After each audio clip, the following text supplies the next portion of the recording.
This is my first outdoor V10. One, panic. It's either I do it now or never. I feel like a lot of people catch themselves saying, I'm not ready, I'm not strong enough. I tried it and I failed after one session. I tried it and I couldn't get past the crux.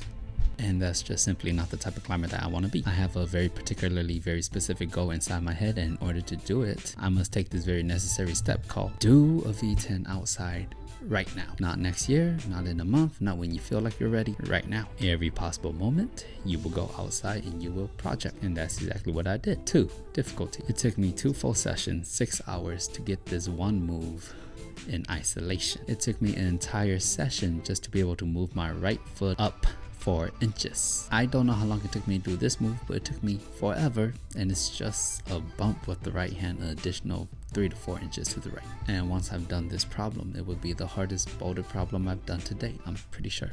3, ain't nobody trying to hear that. This is the most morpho problem I ever done for my height of 5'7". As you can see, when Bramel hits the gas down move along with the right hand bump move, his left elbow is always semi-bent.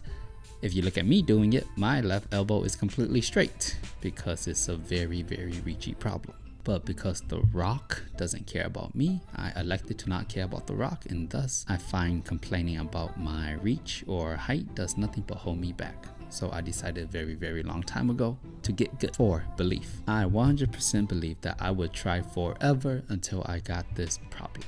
I simply get upset when I'm unable to do a boulder problem that I believe that I am able to do. And I want you to know that this isn't blind faith, because I touched the boulder problem, I tested it out a little bit, and I said, okay, with enough time and effort, I should be able to do this adequately. And then all that was left was to really go through the plan inside my head of projecting hard. I had it set for no more than 10 sessions, with the slight caveat that I don't care how many sessions this takes, I'm still doing it. I managed to do it in 7 sessions. 5, what can you do? There was a lot I couldn't do at first, and so I always just focus on what I could do, even though what I could do was still a struggle to do. As long as I did it, I felt the progress. And sometimes my progress came in the form of, I tried this move for 3 hours straight and I fell down. That means I now have enough stamina and strength to try failing for 3 hours straight.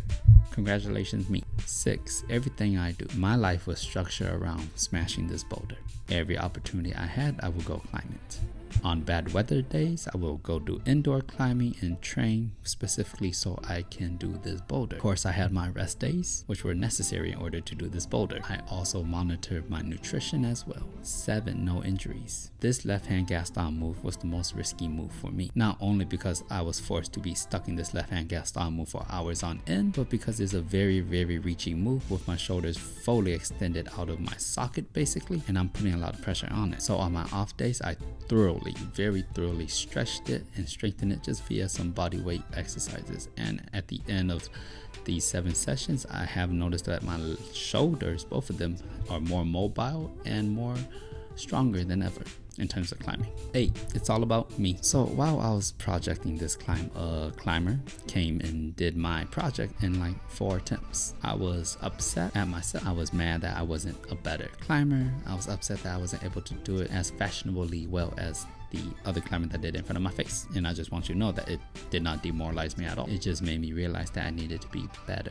And he also gave me some nice advice on how to do this crux bump move. 9, all the canes beta couldn't lift me up. This is how everyone does this problem, by using this high right foot. By everyone, I mean these 2 guys, Bramel and Tyler, both really strong, and the other guy who did it in front of my face. All of them whom were taller than me by at least 4 to 6 inches. And so I tried this beta and I got the second half of it down, but the transition moving my left foot from this heel toe cam into this foot jam, I couldn't do that for the life of me. My original thought was I'll start with a right toe cam, switch it to the left foot jam, and then go from there. But it just never panned out.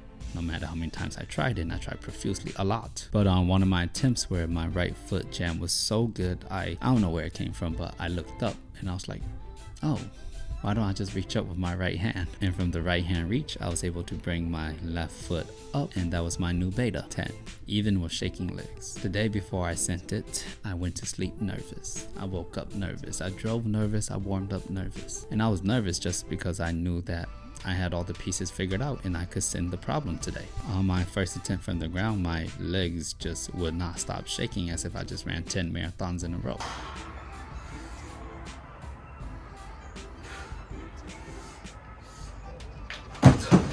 and so I fell. On my second attempt, my legs were less shaky, but it felt like I couldn't muster any power into them, no matter how hard I tried, and so I fell again.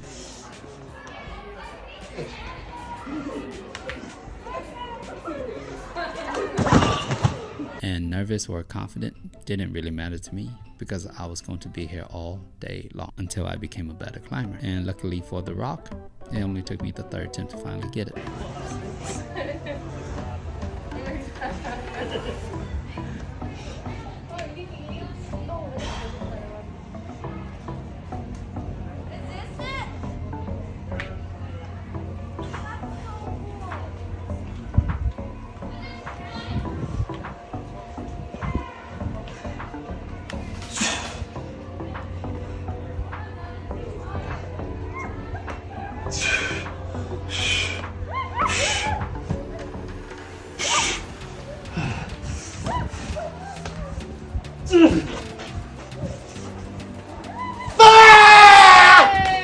And that was how I sent my first outdoor V10. Thanks for watching, and I'll see you next time, partner.